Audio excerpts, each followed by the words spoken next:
From working in a warehouse in Toronto to becoming an Alberta documentary filmmaker with a sold-out premiere, Kian Simone joins me tonight to, I guess, explain his meteoric rise to successful documentarian. I'm Sheila Gunn Reid, and you're watching The Gunn Show.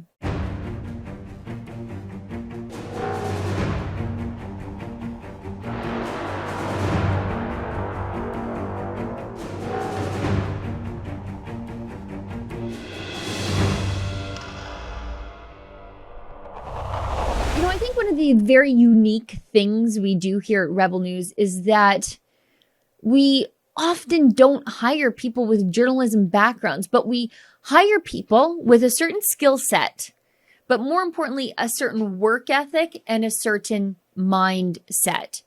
Do you believe in freedom? Do you believe in tolerating other viewpoints? And do you believe so often in fighting for the little guy and telling their stories when everybody else seems to be lying about them? And that is exactly what my friend and colleague, Kian Simone, has done in his brand new documentary movie. It's called Trucker Rebellion, the story of the Coutts blockade, and the very first showing happening Thursday, May 26th at Canyon Meadows Cinema in Calgary is already completely sold out. Actually, if you want to get your tickets for the second showing, because there was such intense demand for the opportunity for people to see this documentary in person, we had to bring in a second showing. You can get your tickets at truckerdocumentary.com. Now, I wanted to have Kian on the show because his story is so incredible. He recently graduated from film school. He had, unbeknownst to him, gone to school with some of the people who are already working at Rebel News, and he just couldn't take what was happening in Ontario with regard to the lockdown. So he somehow, well, not somehow, but he got a job with us, packed his bags, moved to Calgary. Like that. He just made this life-changing decision.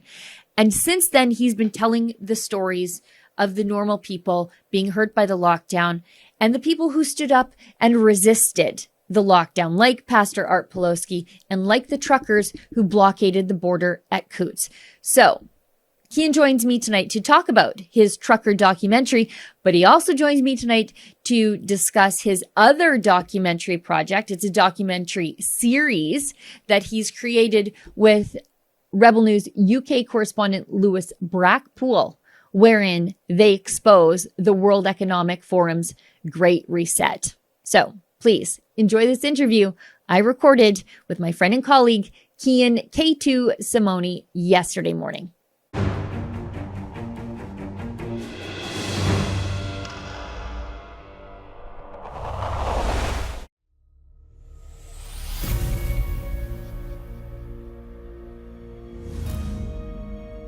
On January 29th, truckers began a blockade at the Coutts Sweetgrass International border crossing to show support of solidarity with the Freedom Convoy to Ottawa. They, like millions of Canadians, have had enough of vaccine mandates and saw that now was the time to stand. Kian Simone and myself, Sid Fizzard, were embedded within this blockade from the moment we arrived until the very end. On May 26th, we'll be bringing you our exclusive coverage from the inside with our new documentary, Trucker Rebellion, the story of the Coutts blockade. But the only way I'm leaving is in a cruiser. To watch Trucker Rebellion, the story of the Coutts blockade, head to truckerdocumentary.com. Not only will you be able to view it there and donate to our independent journalism, you'll also be able to buy tickets for a live viewing in theater as we premiere this exclusive documentary with members of our Rebel team in none other than Calgary, Alberta.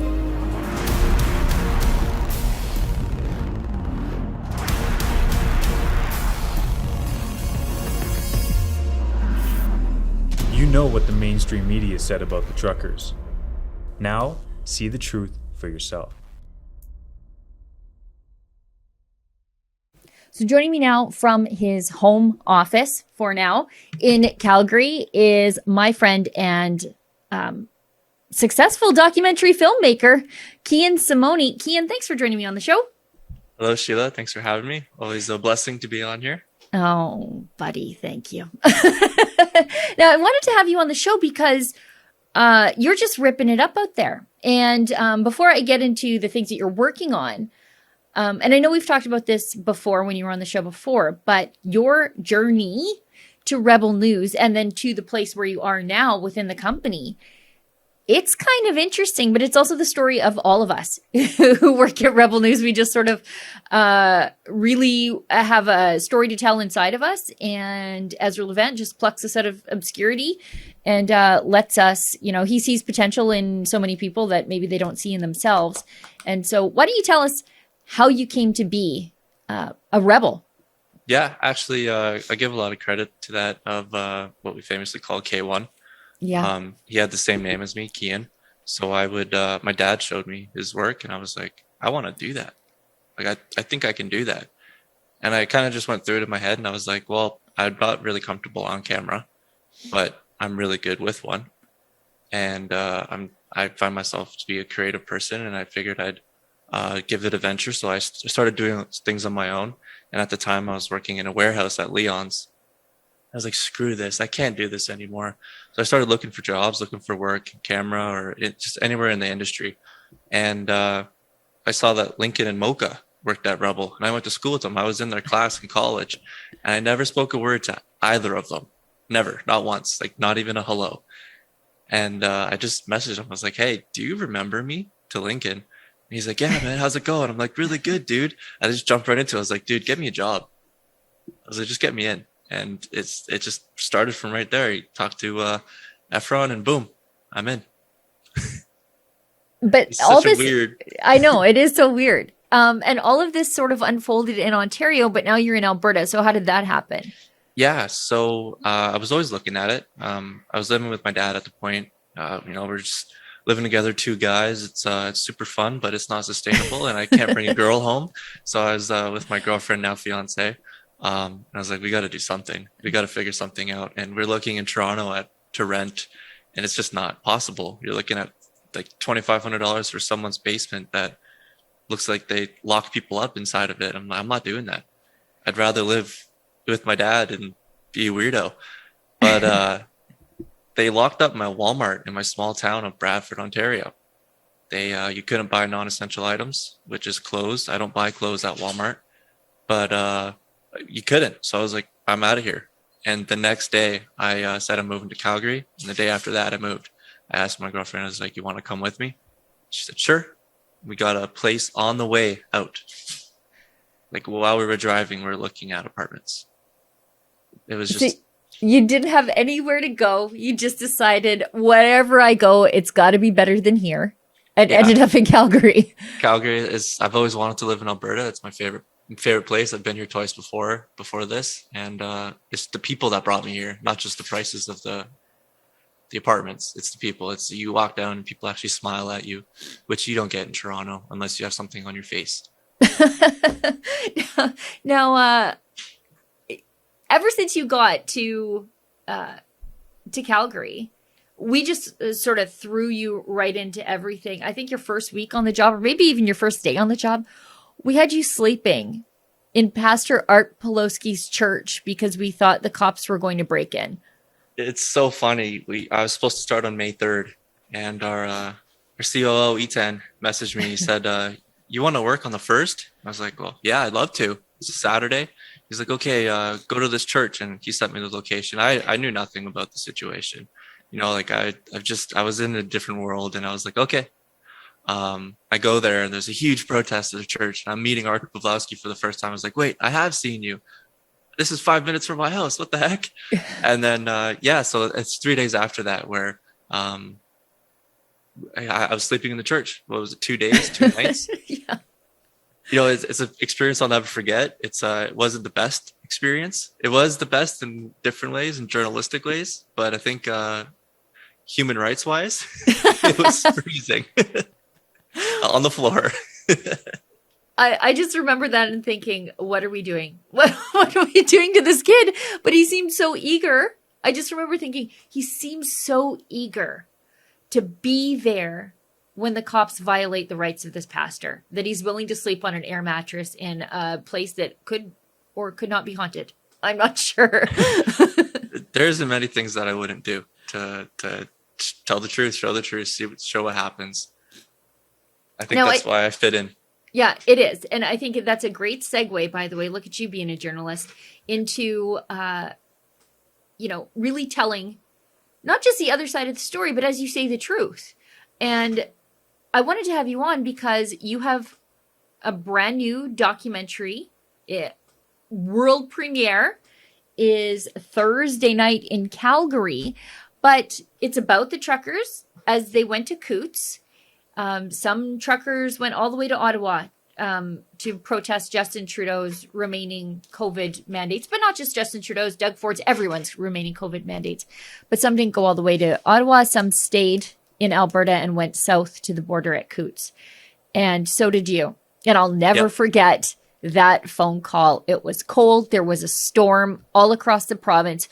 You have a really tiny car because you're from Ontario, and we'll catch you up with getting a bigger vehicle eventually. But you and Sid Fizzard just jumped in your little car, drove in a snowstorm to Coutts, and there you stayed for weeks. Well, you brought up the phone call. I think I remember exactly how it went. Yeah. I think it's Sheila. I think we're going to be here for a few days. Yeah. Yeah. We went the first night and we knew we were sleeping there. We knew that we would just go late at night and maybe the next day just tell the entire story, because be there from the morning until the night, see what happens. And it was that day, that snowstorm hit and my car was just blocked in by more trucks that showed up. Yeah. And then I was actually on the phone with you while someone said, hey, there's a bunch of RCMP coming. Yeah. And then just naturally you're like, okay, well, let's just wait. Let's wait for the facts. Everybody says it every single time, right? Yeah. I'm like, okay, so I calmed down a bit. You calmed me down. And then we got off the phone and he shows me a damn video of it. There is 47 RCMP officers with big tactical trucks on the way. I'm like, okay, well, I can't really refute that. And they blocked us off. They blocked us in. And that's when the second phone call hit where, Sheila, I think we're going to be here for a bit. Yeah. Yeah. And, I'm so glad you were, because during the time that you guys were there, what the politicians were saying about the truckers, in particular, Jason Kenney, who got a lot of things wrong, accusing the truckers of, assaulting police officers and closing the border sometimes when the border wasn't closed. They were letting commercial trucks through. And the media was getting it wrong. And even the police at some points were getting it wrong. So I'm so glad that you were there. Tell us, we sent you just there to do the news, or you sent yourself and said, Sheila, I'm going to do the news.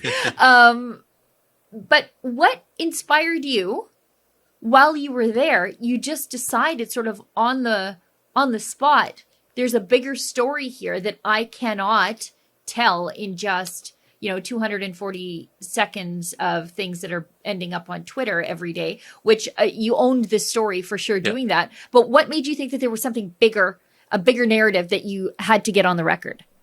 Well, I think it was just the fact that it was a border, right? Agree with it or not, it is critical infrastructure and it involves two countries now. And our counterpart in America is much bigger than us. So when I was started just saying things on Twitter, because there was no service to do reports, and it's something that the mainstream media was on right away as well. Good for them, at least in some aspects, that they did speak about it, but they weren't speaking about it properly.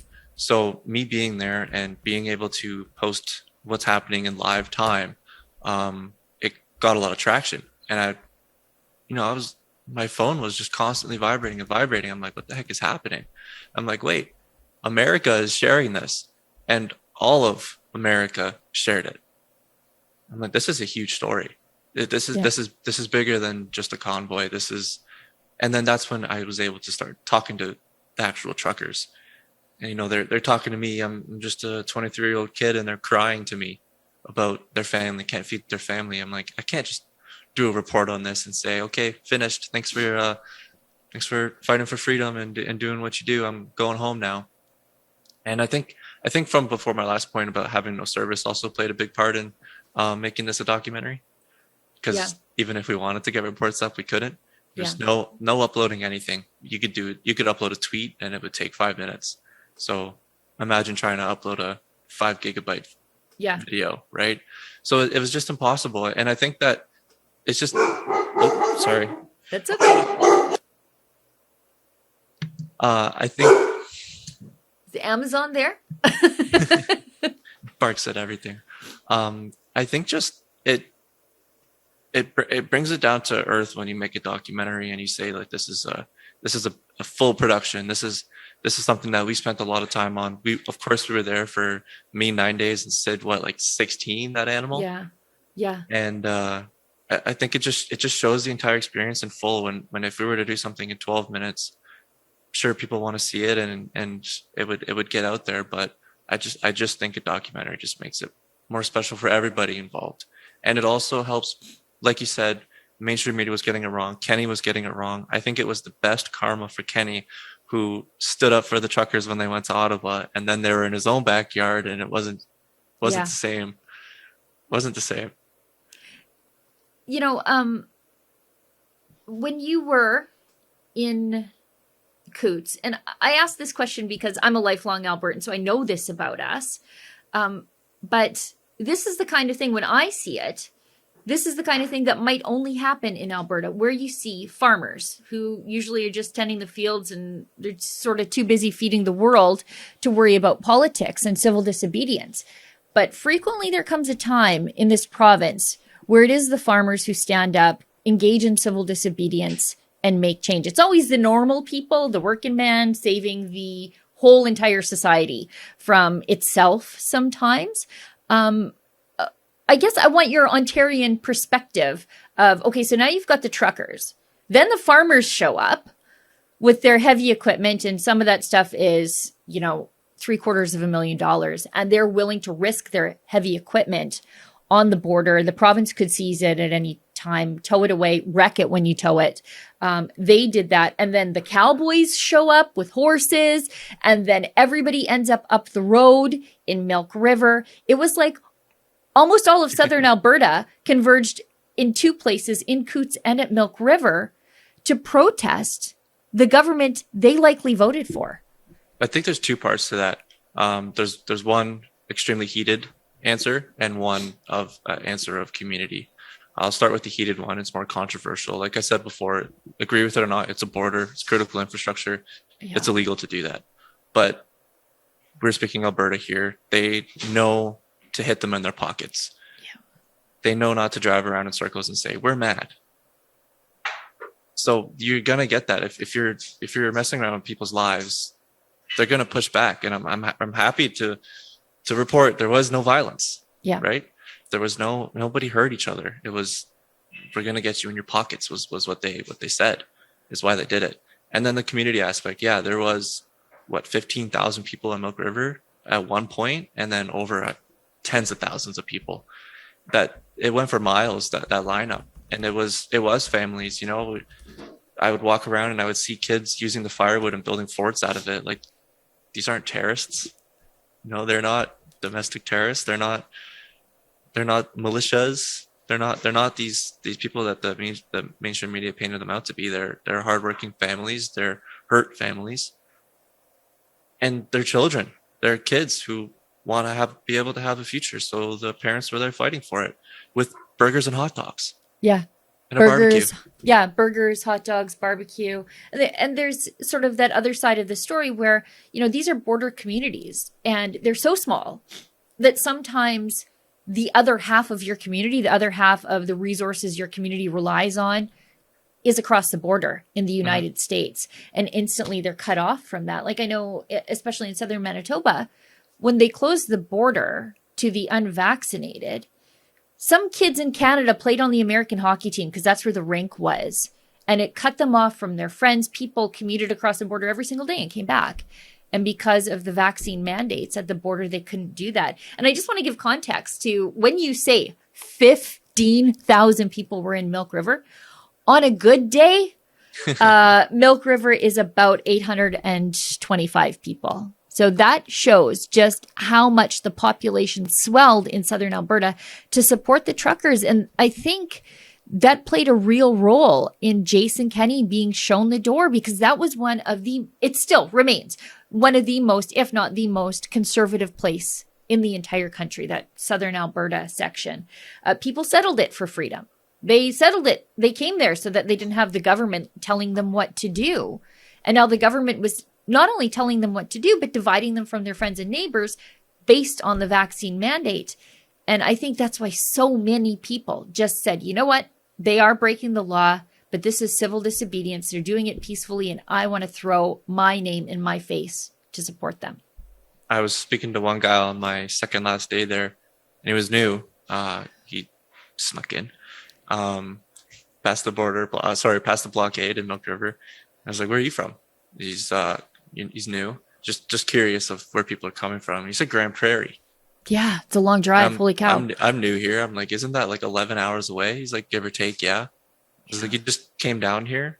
He's like, yeah. I saw you on Twitter, and I wanted to come show my support for the truckers. I was like, oh my god. Yeah. 11 hours. I was like, okay, that's it's impressive. Yeah. Now, we should tell everybody the name of your documentary and how they can get tickets. The first showing has sold out through just overwhelming response from people who want to be a part of the world premiere. So we have a second showing. So tell people how they can get those tickets. And I've seen the documentary a couple times already, and there's footage in there that no matter how closely people follow your coverage at Coutts and Sid's coverage at Coutts, there's footage that they have not seen yet. Compelling, beautiful footage that never made it into a news story because those have to be quick and snappy. So if they want to see, as they say, the full story, the only way to get it is in this documentary. Yeah, we have all the negotiations in there. We were journalists inside of an RCMP negotiations. Like, how freaking cool is that? So we have all that stuff. Yeah, like a lot of stuff from Milk River. And if you want to come see the second show, June 1st in Calgary, Alberta, go to truckerdocumentary.com. I think it's playing at the Canyon Meadows Cinemas. And I'm excited. Yep. So we will also, for those people who are curious, you will be there. Sid Fizzard will be there. He was also at the border blockade. Adam Sos will be there. He was over at Milk River. Mocha Bezergan will be there. He was also over at Milk River. And we've got trucker lawyer Chad Williamson and his trucker lawyer sideburns. They're going to be there. I'm most excited for him to come. He's the perfect guy for the job. By the end of his time at the blockade, he did look like he should be in a Western. Like, he rolled down there looking like a lawyer, a cat dad, and he left there looking like a cowboy. That was for sure. Now, that's not the only thing you've been working on. You've really, again, from a Leon's Warehouse to a born-again Albertan to a viral, successful documentary filmmaker. Tell us about your docu-series with our UK reporter. So this is sort of like an international docu-series, transatlantic, I guess, docu-series with our UK reporter, Lewis Brackpool, about the World Economic Forum, which I think is absolutely timely. People are really hungry for this information because, as people may know, the World Economic Forum is underway right now in Davos, Switzerland. We have a Rebel News team that's there right now, and people can follow all of their reports at wefreports.com and support their trip there. But in advance of that, you and Lewis were digging down into just how truly sinister this organization really is, while they paint themselves as just these benevolent keepers of humanity. Yeah, well, it's actually kind of a funny story how it started. It actually all started out with our web editor, Dave. We were talking one night. We were just playing video games, just doing what we do. And I sent a picture of the book, COVID, The Great Reset, written by Klaus Schwab. I was like, hey, I got that book. My dad got it for me. I never opened it. I'm not touching that thing until later. Like, I just got a lot to deal with right now. So I just had it on the shelf. And he's like, yeah, but you should give it a read. I was like, okay, well, read through it a little bit. And yeah, there's this is cool. And Dave's like, yeah, we should do something on this. So that sat for a few months. We're busy. It's a big project, and we just started it 2 months ago. We just started picking away at it, and then Lewis expressed his want to be a part of something bigger than just reports, just to do on the side. If we have an extra hour, instead of doing what guys do, play video games or something, let's read a book and put down something.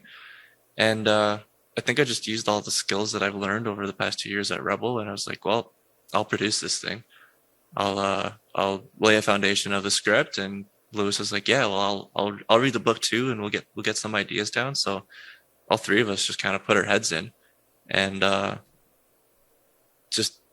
honestly, Sheila, I gotta be honest with you, we spent more time reading the book and on the script. I did that video in like 3 days. Yeah. Over a weekend. And it wasn't supposed to be like this big thing. We were just like, yeah, let's do something special for our Rebel viewers. Let's just show them what the Great Reset is. And then Dave's like, well, let's do a docuseries. Let's go through all of them. Let's go through all the resets. I'm like, okay, let's see how the first one goes. And then I did it over that weekend. I was like, I think this is really good. I sent it over, and everybody's like, yep, this is it. This is the thing. And then, so we waited a month. That was like a month ago. We waited a month. Said we might as well wait for the World Economic Forum, get it out the day before, and that's when everybody will be wanting it. And yeah, like you said, it went kind of viral. Yeah, happy with it. Yeah, and you're getting some international attention over it, which I think is incredible. But at the same time, this is not really, the other side might accuse you of, oh, this is a manipulative hit piece.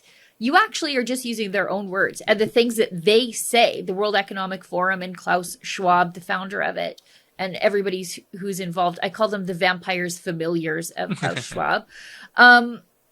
You're really only using their public statements. They have not tried to hide any of this stuff.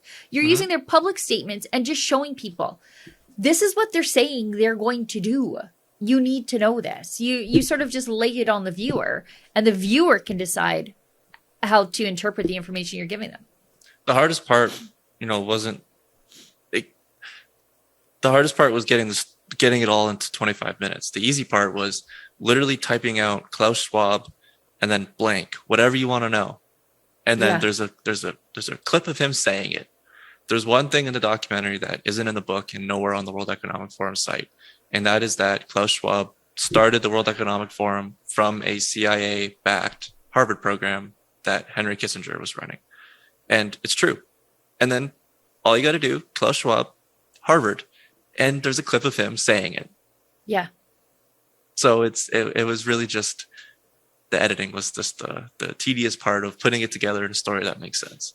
Everything else was just like you said, Dave said it. Yeah. And it's in the book. He wrote about it. It's not a conspiracy. There's no hit piece. Yeah. You used what they've said and just showed the world. Because I think these people think that they're only talking to each other when they say these things. The elites are only talking to each other, and the only people who are going to read their stupid books are other elites, and they all agree with each other. But the normals who have to live with the consequences of their crazy ideas for society, they think that we are not going to be interested in what they're doing. We're happy to let them shepherd us through the next few years, or I guess in perpetuity. And they also think that even if we are outraged by the things that they are going to do to us, that we're not smart enough to understand how they are looking out for us, and we are not smart enough to make up our own minds about things. There's a part to that they don't express, and it's the part that they've admitted that they've already lost, and that they're desperate. They're going extreme. They're out in the open with it. 2020, the Great Reset, that annual themed symposium that they had, it was out of desperation, and it's in the book, of course, that they've admit their loss, and it's complexity. They lost by complexity of human beings. Everybody asks like, oh, what can we do? Some people get extreme with what they want to do about it, and we don't have to do it. declared a war on humanity. And I know that's a crazy thing to say, but it's true. They declared a war on our life and the way that we live. And the way that we fight back is just being more human. Yeah. And they don't want that. Our complexity of, there's 7 billion people on this planet that they want to run. There's 1% of them. 1% of the 1% goes to these meetings.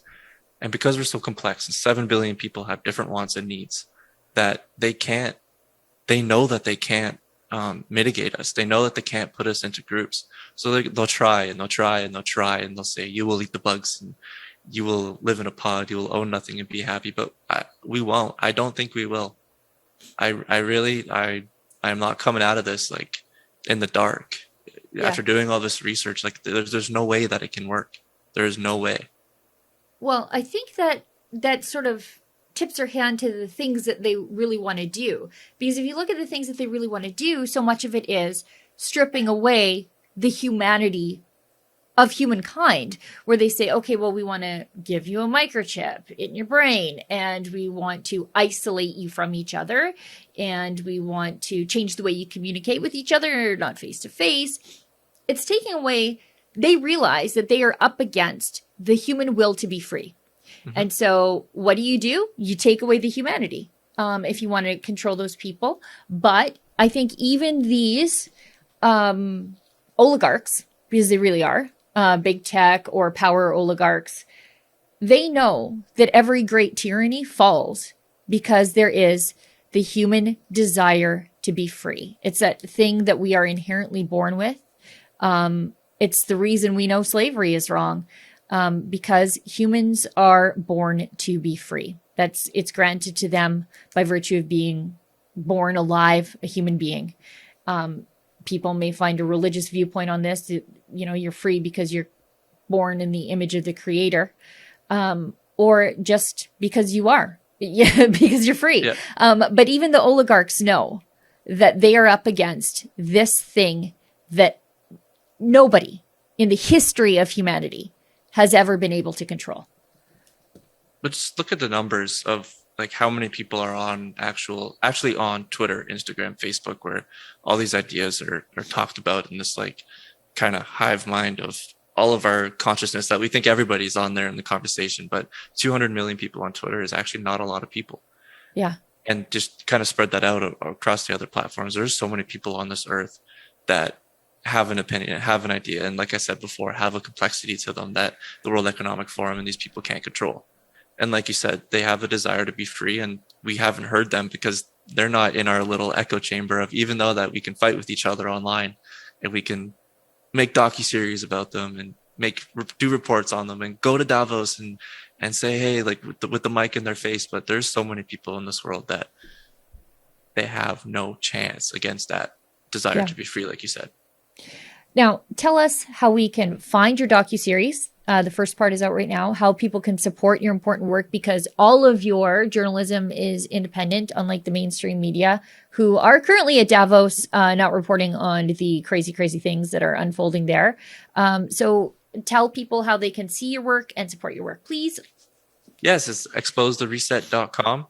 There you'll find a documentary, the first episode, and you'll be able to donate to even if it's just buy me a coffee while I read the book for you, because I'll read it for you and I'll do it for you. I just ask you to watch. Yeah, that's wonderful.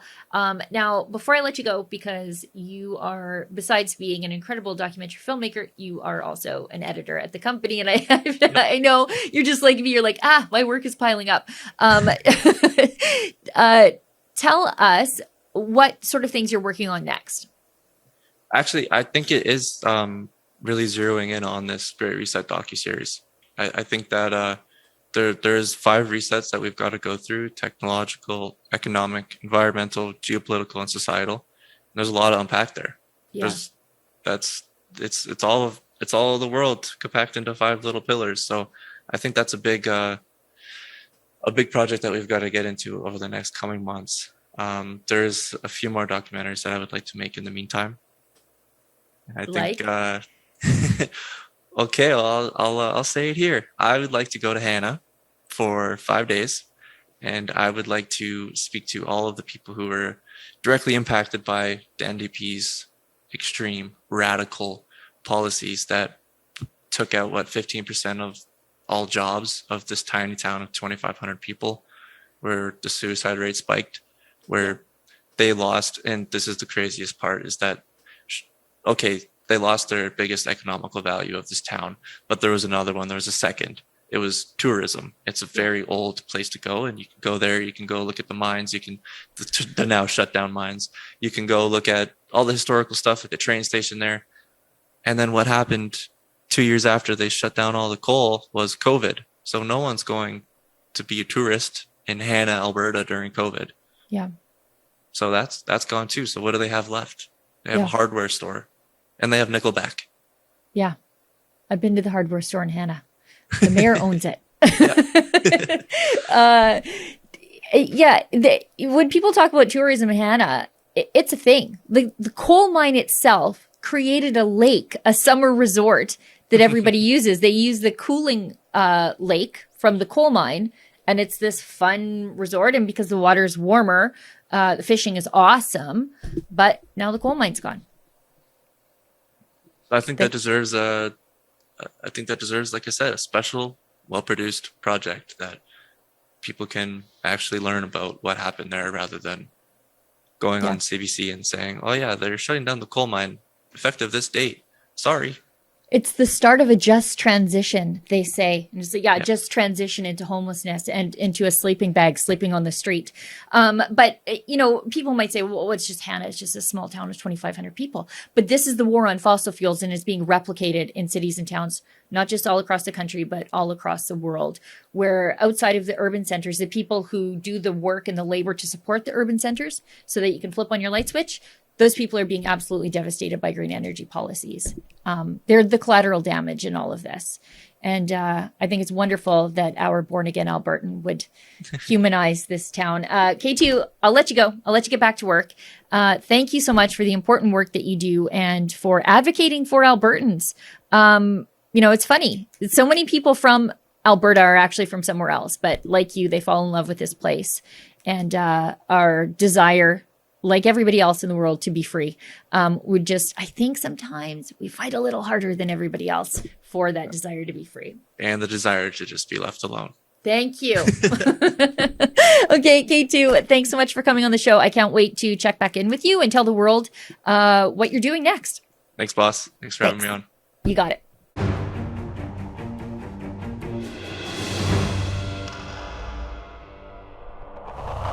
This is the portion of the show where we let you have your say. We're not the mainstream media, so we don't take your money and then shut you out of the conversation. We welcome your viewer feedback. Now, sometimes I take my viewer comments from my email, and that's probably the easiest way for you to send me a comment, because it lands right in my email inbox. My email, if you would like your comment read on air, is sheila@rebelnews.com. And in the subject line, please put Gunn Show letters so that I can easily find your comment, because as you know, I probably receive hundreds of emails per day. Anyway, this comment doesn't actually come from my email, but it comes from Rumble. Let's take a look. It is on my interview with Marion Pools, the Dutch filmmaker I spoke to last week about his new documentary film, Pan-Damned, that is being censored by big tech. It is available on his Rumble channel if you'd like to see it for yourself. Now, Obu Tan, I hope I'm saying that right, writes to me and says, people must be made to realize that they have been conditioned to believe what is seen on TV. The scarier and unbelievable it is, the more they grasp onto it in a terror reaction, wanting to believe that a heroic person or organization has made efforts to protect them, especially those they voted for. Boy, that is an excellent comment. There's a lot of tribalism happening out there, and we actually see this in and around the vaccines. We saw the very same people saying they would never get a vaccine developed by Trump, publicly shaming people now for not getting vaccinated because their team now is calling for vaccinations and forced vaccinations and mandatory vaccinations in workplaces and for travel. Anyway, let's keep reading. They don't want to believe they've been lied to and made a victim, that greed rules the great powers of our nations. This is what they refuse to do. If they opened their eyes, opened their perspective, they would see that they have been betrayed. Getting them to look objectively at things is the challenge. Getting them to realize their heroes are possibly villains is going to be quite the poison pill for most. But the truth must be presented no matter what. As I said in my interview with Marianne Pools, it is unkind to tell people a sweet, sweet lie because it makes them feel better. Truth is always, always the best policy. And it is unfortunate that a lot of people just refuse to see it because people don't like to admit that they were wrong, that they bet on the wrong horse from the very beginning. So they remain in their delusion so that they feel right and so that they feel smart. But we cannot move on from everything that happened in the last 2 years until there is a full accounting for what the powers that be got wrong. And they are made to answer for the things and the damage that they did to normal people. Well, everybody, that's the show for tonight. Thank you so much for tuning in. I'll see everybody back here in the same time, in the same place next week. And remember, don't let the government tell you that you've had too much to think.